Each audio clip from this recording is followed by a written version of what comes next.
एक बच्चा जो एक सुबह इनविजिबल हो जाता है, लेकिन बाद में जब उसे इसकी असली वजह पता चलती है तो उसकी जिंदगी एक मकसद बन जाती है। इस कहानी की शुरुआत में एक 13 साल के बच्चे को दिखाया जाता है जिसका नाम मिकी है। मिकी की अपनी एक अलग दुनिया है क्योंकि उसका नेचर बहुत शाई है, उसका कोई भी दोस्त नहीं है और साथ ही साथ स्कूल में सब बच्चे उसे चिढ़ाते हैं, उसे परेशान करते हैं। मिकी का एग्जाम होता है लेकिन उसे कुछ समझ नहीं आता कि उसे आंसर शीट पर क्या लिखना है। तभी उनकी क्लास में एक लेडी इंस्पेक्टर आती है जिसका नाम मैरी है और ये मिकी की मॉम होती है। वो वहां पर सब बच्चों से पूछती है कि 2 दिन से तुम्हारी क्लास का एक बच्चा गायब है, अगर किसी को भी उसके बारे में पता चले तो जल्द से जल्द उसके पेरेंट्स को इन्फॉर्म करे या उस बच्चे को कहे कि वो अपने घर वापस चला जाए। मिकी की मॉम यहाँ से चली जाती है। मिकी जब एग्जाम कर रहा होता है तो उसकी नाक से खून निकलता है और वो वॉशरूम चला जाता है। वॉशरूम में उसी की क्लास के 2 लड़के आते हैं जो हमेशा उसे परेशान करते हैं और वो उसके पैसे जो उसने उन्हीं के डर से अपने जूतों के अंदर छुपाए होते हैं वो उससे उसके पैसे छीन लेते हैं और साथ ही साथ उसे परेशान भी करते हैं। दरअसल मिकी ने ये पैसे अपनी फैंसी ड्रेस पार्टी के लिए रखे थे और अब उसके पास पैसे नहीं है। मिकी घर जाता है और उसे कुछ पैसे ड्रॉर में मिल जाते हैं और वो उन पैसों को लेकर एक दुकान में जाता है। ये दुकान बहुत अजीब होती है, यहाँ पर सारा सामान बहुत अजीब अजीब होता है और वो दुकान वाले को कहता है कि मेरे पास बस इतने ही पैसे हैं, मुझे एक सुपर हीरो की ड्रेस चाहिए। वो दुकान वाला उसे एक सुपर हीरो की ड्रेस देता है। मिकी उसे देखकर हैरान होता है। वो पूछता है ये कौन से सुपर हीरो की ड्रेस है, क्योंकि मिकी ने ऐसा सुपर हीरो कभी भी नहीं देखा। दुकान वाला कहता है कि एक चाइनीज सुपर हीरो है। मिकी पूछता है कि इसकी पावर्स क्या है। दुकान वाला कहता है कि तुम्हें वक्त आने पर खुद पता चल जाएंगी। मिकी इस ड्रेस को पहनकर फैंसी ड्रेस पार्टी में चला जाता है। यहाँ पर एक लड़की भी होती है जो मिकी की क्लास में पढ़ती है, इसका नाम स्टेला है। मिकी इस लड़की को पसंद करता है लेकिन उसके अंदर इतनी हिम्मत नहीं होती कि वो स्टेला को कह सके कि मैं तुम्हें पसंद करता हूँ, मैं तुमसे दोस्ती करना चाहता हूँ। यहीं पर कुछ बच्चे पार्टी में स्टेला का वीडियो चलाते हैं जो उन्होंने छुपके से रिकॉर्ड किया होता है। इस बात से स्टेला को गुस्सा आता है। वो पूछती है कि सब किसने किया। उन्हीं में से एक लड़का जो हमेशा मिकी को परेशान करता है वो कहता है कि हमने ये सारी फुटेज मिकी के मोबाइल से ली है। मिकी ये सुनकर वहां से भागना शुरू कर देता है और यहाँ पर जितने भी बच्चे होते हैं सब के सब मिकी के पीछे भागते हैं क्योंकि वो उसे परेशान करना चाहते हैं। मिकी वॉशरूम के अंदर जाकर अंदर से दरवाजा बंद कर देता है। बाहर सभी बच्चे होते हैं जो मिकी को दरवाजा खोलने के लिए कह रहे होते हैं लेकिन मिकी दरवाजा नहीं खोलना चाहता क्योंकि वो जानता है कि उसने अगर दरवाजा खोला तो सब बच्चे उसे परेशान करेंगे। वो मिरर के सामने खड़ा होता है। वो कहता है बकवास सुपर हीरो की ड्रेस है, अगर तुम्हारे अंदर पावर है तो मुझे गायब कर दो, मुझे अदृश्य कर दो। लेकिन ऐसा कुछ भी नहीं होता और मिकी को खिड़की से कूदकर वहां से भागना पड़ता है। मिकी घर आकर सो जाता है और अगली सुबह जब शावर लेके वो मिरर के सामने आता है तो वो देखता है कि उसके शरीर का कोई भी हिस्सा नहीं दिख रहा, सिर्फ उसके शरीर पर जो कपड़ा है वो दिख रहा है। मिकी देखकर पूरी तरह से हैरान होता है और इसके बाद वो उस टाल को भी निकाल देता है जो उसके शरीर पर होता है और वो पूरी तरह से गायब हो जाता है। यानी कि रात को जो विश उसने चाइनीज सुपर हीरो की कॉस्ट्यूम से मांगी थी वो पूरी हो चुकी है, लेकिन अभी भी उसे पूरा विश्वास नहीं होता। और तभी वहां पर उसकी मॉम आ जाती है और ये देखकर वो घबरा जाता है क्योंकि उसने कपड़े नहीं पहने होते। लेकिन मिकी की मॉम को मिकी नहीं दिखता और मिकी को विश्वास हो जाता है कि वो पूरी तरह से गायब है। मिकी अपने पूरे शरीर को कपड़ों में लपेटकर स्कूल जाता है और वो वहां पर उस लड़के को देखता है जो रोज उसे परेशान करता है। मिकी अपने सारे कपड़े उतार देता है और क्लासरूम में जाता है जहां उसे कोई नहीं देख सकता और जब टीचर ब्लैक बोर्ड पर कुछ लिख रही होती है तो मिकी उसी लड़के की गन उठाता है जो उसे हमेशा परेशान करता है और वो ब्लैक बोर्ड पर निशाना लगाता है और उस गन को उसी लड़के के पास फेंक देता है। टीचर ये देखकर पूरी तरह से गुस्सा हो जाती है और उसे प्रिंसिपल के पास ले जाती है और अगले पल दिखाया जाता है कि उसी लड़के के डैड स्कूल में आकर अपने बेटे को घर ले जा रहे होते हैं और उसे मार रहे होते हैं। मिकी को ये देखकर बहुत सेटिस्फैक्शन होता है। इसके बाद मिकी एक और लड़के के पास जाता है जो लॉन टेनिस खेल रहा होता है। दरअसल आज इसका लॉन टेनिस का मैच है और जब वो सर्विस करने के लिए बॉल उछालता है तो मिकी कभी उसे धक्का दे देता है, उसे अलग अलग तरह से परेशान करता है जिस वजह से वो मैच खेल ही नहीं पाता। उसके डैड उसे कहते हैं कि आज तुम पैदल ही घर आओगे।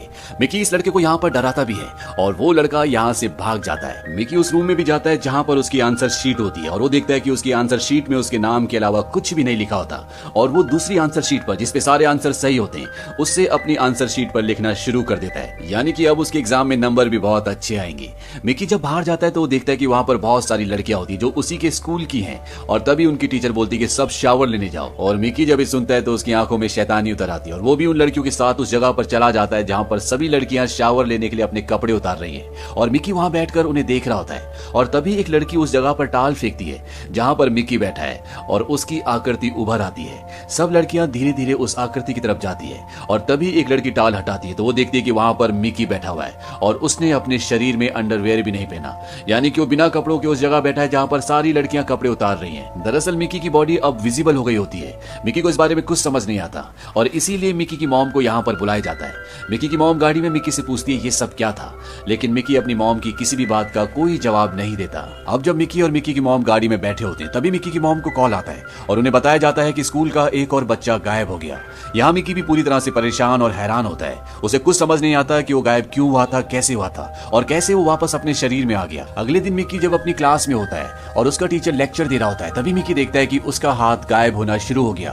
वो घड़ी में देखता है 1 बजने में 5 मिनट होते हैं, यानी कि पीरियड खत्म होने वाला है। वो अपने हुड को अपने सिर के ऊपर रख लेता है क्योंकि वो नहीं चाहता कि किसी को भी पता चले कि वो गायब हो सकता है। और धीरे धीरे वो गायब हो रहा होता है। उसका टीचर उसके पास आके सवाल पूछना शुरू करता है, लेकिन मिकी अपना चेहरा नीचे कर लेता है और तभी घंटी बजती है और मिकी वहां से भाग जाता है। मिकी सीधा अपने घर जाता है। मिकी ने अपने पूरे शरीर को कपड़ों से छुपाया होता है ताकि उसके शरीर का गायब हुआ हिस्सा किसी को भी ना दिख सके। जब वो अपने कमरे में जाता है तो उसकी छोटी बहन भी वहां पर होती है। मिकी दीवार की तरफ मुंह कर लेता है और अपनी बहन को कहता है कि जाओ यहाँ से निकल जाओ। उसकी बहन कहती है कि ठीक है। वो दरवाजा बंद करती है और कहती है बाय, लेकिन वो कमरे के अंदर ही होती है। और मिकी जब अपना हुड हटाता है तो उसकी बहन देखती है कि मिकी का चेहरा है ही नहीं, उसके सिर में कैप है और सिर्फ उसके कपड़े दिख रहे हैं। ये देखकर वो जोर से चिल्लाती है, लेकिन मिकी अपने हाथ से उसका मुंह बंद कर देता है। वो कहता है कि अगर तुम कुछ नहीं बोलोगी तो मैं तुम्हें सब कुछ सच बताऊंगा। और उसकी बहन कहती कि ठीक है। इसके बाद मिकी अपनी बहन को बताता है कि कैसे उसने चाइनीज सुपर हीरो वाली ड्रेस पहनी और कैसे जब वो अगली सुबह उठा तो वो पूरी तरह से गायब था। उसकी बहन पूछती कि अब तुम दोबारा से विजिबल कब होगे। मिकी कहता है कि मुझे कुछ नहीं पता कि ये कैसे काम करता है। मिकी की बहन कहती है तुम तो एक सुपर हीरो बन गए, द इनविजिबल बॉय। मिकी कहता है कि हाँ। मिकी की बहन कहती है तुम्हें लोगों की मदद करनी चाहिए। मिकी कहता है मैं किसी की मदद कैसे कर सकता हूँ, मैं तो एक लूजर हूँ। वहीं मिकी की मॉम मिकी के इस बदले हुए बिहेवियर से थोड़ा सा परेशान होती है और वो अपनी मॉम को कॉल करती है और वो अपनी मॉम से कहती है कि मुझे ऐसा लगता है कि मिकी को शायद ये एहसास हो गया कि मैंने उसे अडॉप्ट किया है। और जब उसकी मॉम ये बोल रही होती है तो मिकी अपनी मॉम के सामने बैठा होता है। उसकी मॉम उसे नहीं देख पाती और अब मिकी को पता है कि वो एक अडॉप्टेड चाइल्ड है। इस बात से मिकी उदास हो जाता है और एक झूले पर जाकर बैठ जाता है और झूला झूलना शुरू कर देता है। दूर से स्टेला देखती है कि झूला अपने आप ही आगे पीछे हो रहा है, लेकिन उस पर कोई भी नहीं बैठा। स्टेला वही लड़की है जो मिकी की क्लास में पढ़ती है। मिकी उसे पसंद करता है, लेकिन उसके अंदर इतनी हिम्मत नहीं होती कि वो स्टेला से बात कर सके। स्टेला उस जगह पर आ जाती है जहां पर मिकी झूला झूल रहा होता है और वो पूछती है कि तुम कौन हो, क्या तुम कोई घोस्ट हो या फिर कोई एंजल। मिकी उसकी बात का जवाब नहीं देता। वो रेत पर एक गोला बनाता और उस पर 2 आंखें और स्टेला उस चेहरे पर स्माइल बना देती है और वो इनविजिबल बॉय से पूछती है क्या तुम मेरे दोस्त बनोगे, मेरा कोई भी अच्छा दोस्त नहीं है। मिकी पूछता है क्या तुम्हें मुझसे डर नहीं लगता। वो कहती है कि नहीं। और तभी स्टेला का मैसेज आता है। वो कहती है कि मुझे ट्रेनिंग के लिए जाना होगा। दरअसल वो एक जिम्नास्ट है और अब उसे प्रैक्टिस के लिए जाना है। वो मिकी से कहती है कि मैं उम्मीद करती हूँ कि जल्दी तुमसे मिलूंगी।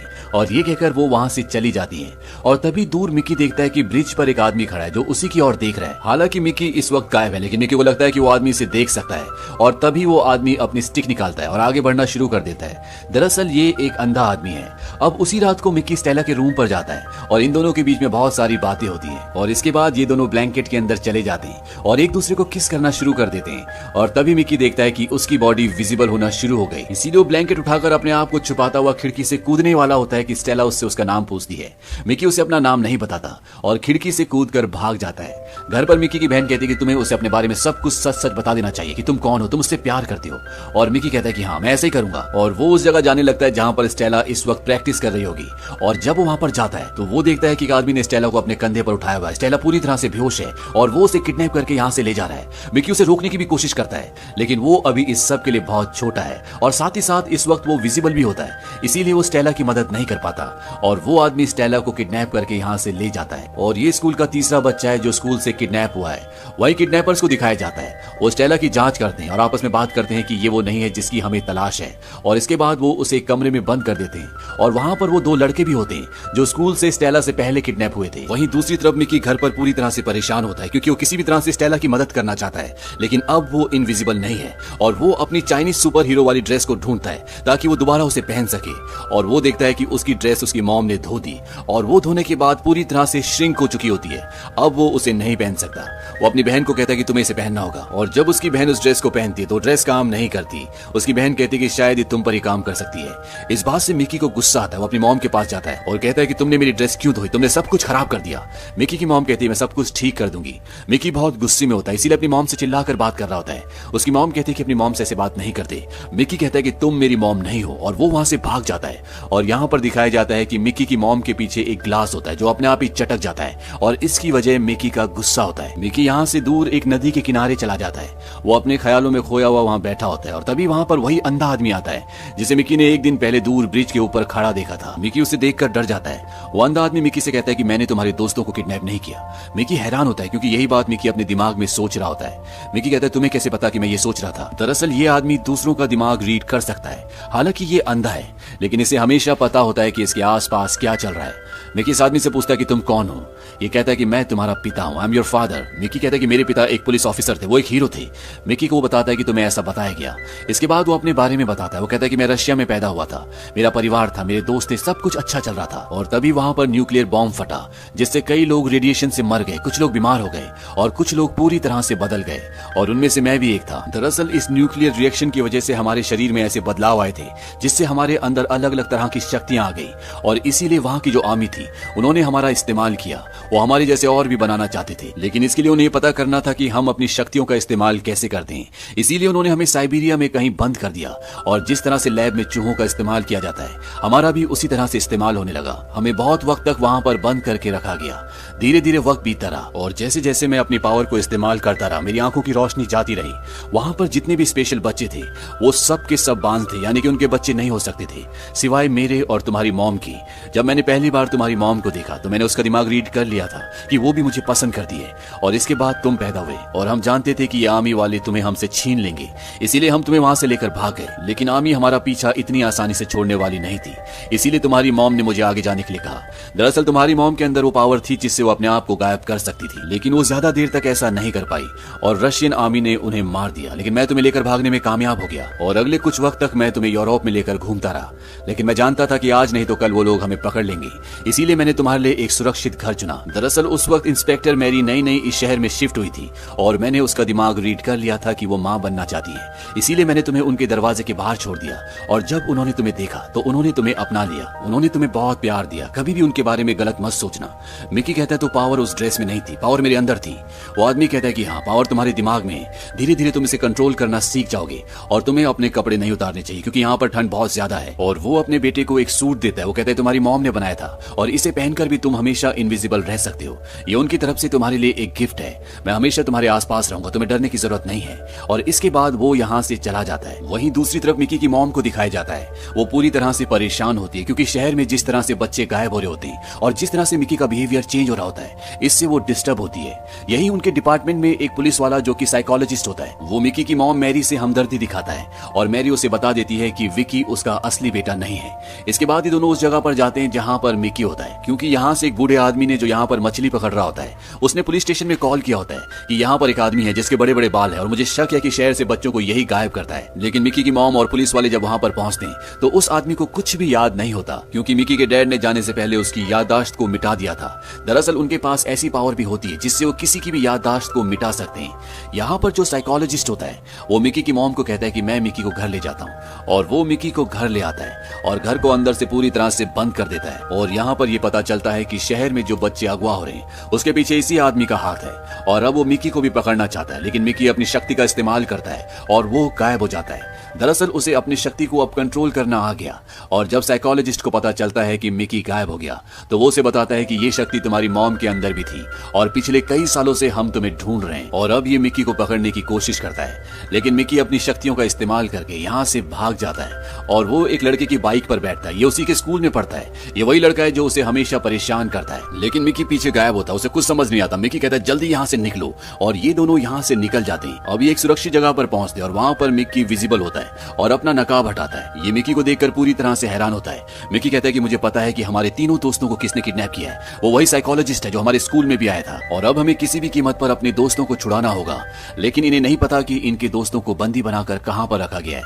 वहीं दूसरी तरफ उस जगह को दिखाया जाता है जहां पर स्टेला और उसके क्लास के दो और लड़के हैं। स्टेला किसी तरह से वहां से निकल जाती है और वो लेजर लाइट तक पहुंच जाती है। वो लेजर लाइट पर स्माइली का निशान बनाती है, उसे ऑन कर देती है, और तभी मिकी आसमान में देखता है कि रोशनी से स्माइली का फेस बना होता है। ये वही स्माइली का साइन होता है जो स्टेला और मिकी ने झूले के पास बनाया था, और मिकी अब समझ जाता है कि स्टेला उस जगह पर है जहां पर ये लाइट है, और ये दोनों उस तरफ निकल पड़ते हैं। वहीं स्टेला को एक बार फिर से पकड़ लिया जाता है, क्योंकि जब उसने लाइट जलाई होती है तो वहां पर जो गार्ड्स होते हैं उन्हें पता चल जाता है कि ऊपर कोई ना कोई है, और स्टेला एक बार फिर से इनकी गिरफ्त में है। मिकी और उसका दोस्त वहां बाहर पहुंच जाते हैं, और किसी तरह से मिकी इनविजिबल होकर अंदर चला जाता है, और वो उस चैम्बर तक पहुंच जाता है जहां पर स्टेला और उसके दो और दोस्त हैं। वो उन सबको यहाँ से छुड़ाकर बाहर ले जा रहा होता है। तभी स्टेला कहती है कि यहाँ पर एक बूढ़ा आदमी है जो हमारी तरह बंदी है, हमें उसे छुड़ाना होगा। मिकी अपने दोनों दोस्तों को कहता है कि तुम यहाँ से निकल जाओ, मैं उस आदमी को छुड़ा कर लाता हूँ। स्टेला कहती है कि मुझे भी तुम्हारे साथ चलना होगा क्योंकि मुझे पता है कि वो कहाँ पर है, और स्टेला उसे एक कैबिन के अंदर ले जाती है। और जैसे ही अंदर पहुंचते हैं, स्टेला मिकी के ऊपर गन तान देती है। वो कहती है तुम्हें अपने असली रूप में आना होगा, और मिकी अब विजिबल हो जाता है। वो स्टेला से पूछता है कि तुमने ऐसा क्यों किया। स्टेला कहती है कि मैं स्टेला नहीं हूँ। यहाँ पर एक बूढ़ा आदमी बैठा होता है जो इन सब का बॉस होता है। इसका नाम मार्कस है। मार्कस मिकी को बताता है कि मैं किसी के भी दिमाग में घुस सकता हूँ, और मैंने उसके दिमाग को अपने कंट्रोल में कर लिया था, इसीलिए उसने ऐसा किया। और यहाँ तक कि जो पुलिस वाला साइकोलॉजिस्ट होता है वो भी एक सही इंसान होता है, लेकिन मार्कस ने उसके दिमाग को भी कंट्रोल कर लिया था। और अब ये मिकी को यहाँ से रशिया ले जाना चाहते हैं ताकि उसके ऊपर दोबारा से एक्सपेरिमेंट्स कर सके। और इस वक्त ये जिस जगह पर होते हैं ये एक पनडुब्बी है। ये पनडुब्बी को पानी के अंदर, समंदर के अंदर छोड़ देते हैं और रशिया के लिए निकल पड़ते हैं। यहाँ पर मिकी की मॉम और उसके जो असली डैड होते हैं वो भी आ जाते हैं। मिकी की मॉम को वो दो बच्चे तो मिल जाते हैं जिन्हें पहले अगवा किया गया था, लेकिन मिकी और स्टेला नहीं मिलते क्योंकि मार्कस उन दोनों को अपने साथ रशिया ले जा रहा है। और पनडुब्बी के अंदर ये दिखाया जाता है कि मिकी अपनी शक्तियों का इस्तेमाल करना चाहता है। मार्कस कहता है कि करो, मैं देखना चाहता हूँ कि तुम्हारे अंदर कितनी शक्तियां हैं। और तभी मिकी को गुस्सा आना शुरू हो जाता है। वो चिल्लाना शुरू करता है और यहाँ पर जितनी भी चीजें होती है वो सब की सब टूटने फूटने लग जाती है, क्योंकि ये भी उसकी एक पावर होती है जिसकी वजह से यहाँ पर जितने भी लोग होते हैं वो सब के सब इंजर्ड हो जाते हैं। अब यहाँ पर जहरीली गैस निकलना भी शुरू हो जाती है। मिकी उस कैप्सूल के अंदर चला जाता है जहाँ पर स्टेला होती है, और जैसे ही वो दरवाजा बंद करने वाला होता है मार्कस उसे कहता है कि तुम्हारी मॉम जिंदा है। मिकी उसकी बात पर विश्वास नहीं करता। वो कहता है कि मेरी मॉम मर चुकी है, और वो उस दरवाजे को बंद कर देता है। अब स्टेला और मिकी एक कैप्सूल के अंदर है। तभी स्टेला एक बटन दबाती है और ये कैप्सूल पनडुब्बी से अलग होकर पानी की सतह पर आ जाता है, और इस तरह से ये दोनों बच जाते हैं। और अगले पल समंदर के किनारे दिखाया जाता है कि काफी सारे रिपोर्टर्स हैं, क्योंकि सब ये जानना चाहते हैं कि बच्चों को अगवा किसने किया था, ये सब क्या हुआ। लेकिन मिकी के जो असली डैड है वो नहीं चाहते कि इन सब लोगों को मिकी के बारे में पता चले कि उसके अंदर पावर्स है, इससे उसकी जान को खतरा हो सकता है। इसीलिए यहाँ पर जितने भी लोग होते हैं उन सब की याददाश्त को वो मिटा देते हैं। किसी को कुछ नहीं पता चलता कि ये बच्चे कैसे बचकर वापस आए, उन बच्चों को भी याद नहीं रहता। और इसका पूरा क्रेडिट मिकी की मॉम मैरी को जाता है, हालांकि उन्हें भी इस बारे में कुछ भी याद नहीं है। मिकी को घर पर दिखाया जाता है। उसकी मॉम उसके पास आती है और वो कहती तुम्हें मैथ्स में A ग्रेड मिला है, तुमने चीटिंग की है। मिकी कहता है कि नहीं। दरअसल मिकी अपनी मॉम को कुछ भी बताना नहीं चाहता, लेकिन अब मिकी अपनी मॉम के क्लोज है। वो जानता है कि उसकी मॉम उससे प्यार करती है, और उसकी मॉम ने जो उसके लिए किया है शायद कोई नहीं कर सकता। वहीं रशियन कैंप में दिखाया जाता है कि एक लेडी चेयर पर बैठी है, लेकिन ये भी इनविजिबल है। और तभी उसके पास एक आदमी आता है। वो कहता है कि हमारा मिशन फेल हो गया। इस बात से वो लेडी विजिबल हो जाती है। ये और कोई नहीं बल्कि मिकी की मॉम होती है, जो अभी भी जिंदा है। और इससे पहले कि वो उस आदमी को मार दी जिसने उन्हें अभी एक खबर दी है, वो कहता है कि हमारा मिशन 2 कामयाब हो गया। मिकी की बहन नताशा हमारे कब्जे में है। दरअसल मिकी की एक रियल सिस्टर भी होती है जो मोरक्को में थी, और अब उसकी सिस्टर उनके कब्जे में है। ये बात मिकी को भी नहीं पता होती कि उसकी एक रियल सिस्टर भी है। और फ्लैशबैक में हमें दिखाया जाता है कि जब मिकी का जन्म हुआ था उसके डैड उसे लेकर जा रहे थे तो उनके पास एक और बच्चा था, और ये मिकी की सिस्टर थी जो अब उन लोगों के कब्जे में है जो लोग मिकी को अपने कब्जे में लेना चाहते थे, उसके ऊपर एक्सपेरिमेंट्स करना चाहते थे। इस फिल्म का सेकंड पार्ट सन 2018 में रिलीज हुआ था, जो इसके आगे की कहानी है, जिसका लिंक हम नीचे डिस्क्रिप्शन में दे रहे हैं। अगर आपको ये जानना है कि इस फिल्म के इस कहानी के आगे क्या हुआ तो आप नीचे डिस्क्रिप्शन में जाएं, लिंक पर क्लिक करें और इसके आगे की कहानी को भी सुनें। उम्मीद करते हैं कि ये कहानी आपको पसंद आई होगी।